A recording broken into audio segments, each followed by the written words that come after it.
Kaya nagloko yan, may hinahanap na wala. Imbes na magpasalamat kung ano meron. Sa mga pumapatol sa iba, meron ba silang talagang hinahanap na wala? Meron ba silang mabigat na dahilan o malalim na dahilan kung bakit nila nagawa ang magloko? Ang mag-entertain ng iba, bukod na meron na nga sila, madalas nga ba puro palusot na lang ang sinasabi nila kung sila ay nahuhuli at naaktuhan, nabubuking sa mga ginagawa nilang mali? Sabi ng mga eksperto, lahat ng nagsisimula sa trial stage, chinecheck nila kung may charm pa sila. Sinusubukan kung meron pa sila sa kanilang sarili ang meron sila dati. Ang stage daw na ito ay sa simula nakokonsensya pa at sa maniwala ka o hindi, iniisip pa nila kung masasaktan ba ang kanilang karelasyon. Hanggang sila na nga ay lumubog na at hindi na binibigyan ng importansya ang taong nagmamahal sa kanya. Ang mga taong nag-e-effort araw-araw para sila ay alagaan. Lahat yun kinalimutan, lahat yun tinapon na lang ng ganon. At nung nagkabukuhan na, ilulusot ang kasalanan sa isang dahilan na hindi mo alam kung saan nanggaling.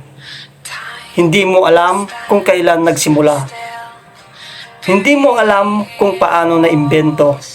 Ang aral lang naman sa mga ganitong kwento ay dapat committed ang dalawang nasa relasyon. Malaking desisyon ang maging faithful, pero malaking biyaya o blessing ang katapat niyan.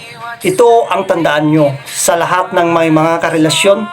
Kung ayaw nyo na may gawin kayong sikreto, at kung ayaw nyong mahuli o mabuko kayo, huwag nyo nang simulan. Napakahirap magtago ng sikreto, lalo na sa taong nagmamahal ng tunay. Mahal ng Diyos ang mga taong nagmamahal ng tunay. Ayaw ng Diyos na tuloy-tuloy silang nagloloko. Ayaw ng Diyos na tuloy-tuloy silang nasasaktan. Siya na rin gagawa ng paraan para matigil ang pananakit nyo sa kanila. Oo, masasaktan sila. Oo, iiyak sila sa matutuklasan nila. Pero isang araw babangon sila, isang araw mas titibay sila. Darating ang araw na nakatayo at matatag na sila. At sa mga nagloko, of course, makukuha mo ang dapat na sa iyo. Yung deserve mo, lalo't pinagpa-Diyos niya, ang lahat babalanse ang lahat. Papantay ang lahat. Mararamdaman mo ang sakit na ibinigay mo. Minsan doble, minsan mas maraming patong. Sabi nga sa Hebrews 13:4, maging marangal nawa sa lahat ng pag-aasawa.